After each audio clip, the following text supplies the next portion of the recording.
Hello friends, எல்லாரும் எப்படி இருக்கீங்க? நம்ம இன்னைக்கு நம்ம சேனலில் ரொம்ப டேஸ்டியான சூப்பரான சாஃப்டான ஆப்பம் ரெசிபி தான் பார்த்துருக்கோம். எப்பயுமே அரிசி உளுந்து வெந்தயம் அப்படின்னு போட்டு ஆப்பம் சுடாமல் வித்தியாசமாக செஞ்சு காமிச்சிருக்கேன். இதே மாதிரி ட்ரை பண்ணி பாருங்கள். எல்லாருக்கும் ரொம்பவே பிடிக்கும். ரொம்ப சூப்பராக சாஃப்டாக இருக்கும். இவ்வளோ சூப்பரான டேஸ்டியான சாஃப்டான ஆப்பம் ரெசிபி எப்படி செய்யுதுன்னு பார்க்கலாமா? நம்ம வீடியோக்குள்ளே போகிறதுக்கு முன்னாடி நம்ம சேனலை சப்ஸ்கிரைப் பண்ணி வச்சுங்க, பெல் ஐக்கானையும் கிளிக் பண்ணி வச்சுங்க, ஆல்ன்ற ஆப்ஷனையும் கிளிக் பண்ணி வச்சுங்க.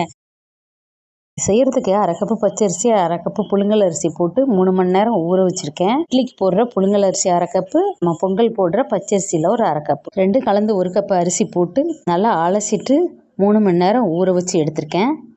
நல்லா ஊறி வந்திருக்கு.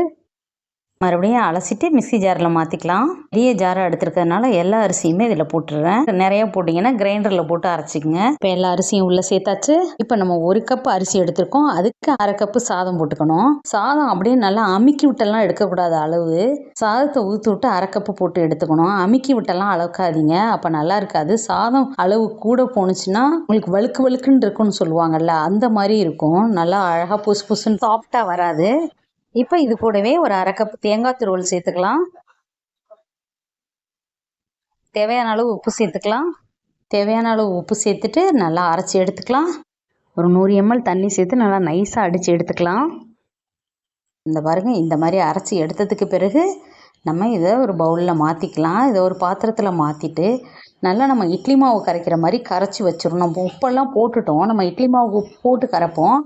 இது போட்டு அதுங்க அடித்ததுனால நல்லா கை வச்சு நல்லா கலந்து விட்டு நல்லா கலந்து விட்டுட்டு தட்டு போட்டு மூடி வச்சிடலாம். மறுநாள் காலையில் நம்ம எடுத்து எப்படி இருக்குன்னு பார்க்கலாம். இப்போ பாருங்கள், நேற்று கரைச்சி வச்ச ஆப்பமாவை இந்த அளவு தான் பொங்கி வரும். ரொம்ப பொங்கி வராது. நம்ம உளுந்து வெந்தயம்லாம் போடலை, அதனால கொஞ்சமாக தான் பொங்கி வரும். ஆனால் சாஃப்டாக இருக்கும். சிட்டிக்கு சோடா சேர்த்துக்கலாம். நம்ம உளுந்து வெந்தயம்லாம் போடாதனால இட்லி மாவு பதத்துக்கு தான் இருக்கும் மாவு. பாருங்கள், இட்லி மாவு பதத்துக்கு இருக்குது.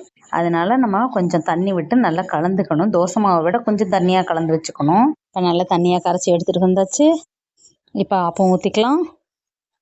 நான்ஸ்டிக் ஆப்போசிட்டிலாம் இல்லாமல் எப்பயுமே நம்ம சமைக்கிற கடாயில் தான் நான் செஞ்சு காமிக்கிறேன். எவ்வளோ ஒட்டாமல் வருதுன்னு பாருங்கள். இப்போ கொஞ்சம் போல் எண்ணெயை ஒரு துணியில் நனைச்சி நல்லா தடவி விட்டுக்கலாம். இப்போ ஸ்டவ்வை ஆன் பண்ணிக்கலாம். இப்போ ஒரு 1.5 கரண்டி மாவை இதை உள்ளே விட்டு அப்படி லைட்டாக சுற்றி விட்டு வச்சுருங்க. அப்போ எல்லாருக்குமே சுட தெரியும், தெரியாதவங்களுக்காக தான். இப்போ ஒரு மூடி போட்டு மூடி வச்சிடலாம். இப்போ ஆப்பம் நல்லா வெந்துருச்சு பாருங்கள். அந்த ஓரம்லாம் எப்படி பிரிஞ்சு வந்துச்சுன்னு கையாலேயே எடுக்கலாம். சூடாக இருக்குது. நீங்களாம் தோசை திருப்பி வச்சு எடுத்துக்கோங்க. தேங்காய் பால் ஊற்றி இதில் சாப்பிட்டா செம்ம டேஸ்ட்டாக இருக்கும். இதை அப்படியே ஊற்றி வச்சிடலாம். நம்ம சுட எடுத்தோன்னே அப்படி ஆப்பத்தை வச்சு நல்லா தேங்காய் பால் ஊற்றி சாப்பிட்டோன்னா செம்ம டேஸ்ட்டாக இருக்கும். ட்ரை பண்ணி பாருங்கள். நம்ம தோசை கல்லை எப்படி ஊற்றுறதுன்னு பார்க்கலாம். அப்புறம் 1.5 கரண்டி மாவு எடுத்து லைட்டாக அப்படியே நடுப்பகுதியில் சுற்றக்கூடாது, நடுப்பகுதியை விட்டுட்டு இந்த ஓரத்தில் மட்டும் லைட்டாக சுற்றி விட்டுட்டு கரண்டியால் நல்லா சுற்றி விட்டுட்டு ஒரு மூடி போட்டு மூடி விட்டுறணும். இப்போ ஆப்பம் நல்லா வெந்திருக்கும். இப்போ மூடி எடுத்துடலாம். பாருங்கள், சூப்பராக வந்துருச்சு. பாருங்கள் எவ்வளோ சூப்பராக வந்துருச்சுன்னு. கையாலேயே எடுத்துடலாம், அந்த அளவுக்கு அழகாக இருக்கும், சூப்பராக வரும். இப்போ இதில் அப்படியே ஒரு தேங்காய் பாலை ஊற்றி விட்டு சாப்பிட்டா செம்மையாக இருக்கும். இது போல் எல்லா ஆப்பமும் ஊற்றி எடுத்துக்கலாம். பாருங்கள் எவ்வளோ சூப்பராக இருக்குன்னு. ஒரு சகோதரி ஆப்பம் ரெசிபி போடுங்க சிஸ்டர் அப்படின்னு சொல்லியிருந்தாங்க, அதுக்காக செஞ்சு காமிச்சிருக்கேன். இந்த வீடியோ உங்களுக்கு பிடிச்சிருந்துச்சுன்னா லைக் பண்ணுங்கள், ஷேர் பண்ணுங்கள், கமெண்ட் பண்ணுங்கள். நம்ம சேனலை சப்ஸ்கிரைப் பண்ணி வச்சுங்க, பெல் ஐக்கானையும் கிளிக் பண்ணி வச்சுங்க, ஆல்ன்ற ஆப்ஷனையும் கிளிக் பண்ணி வச்சுங்க.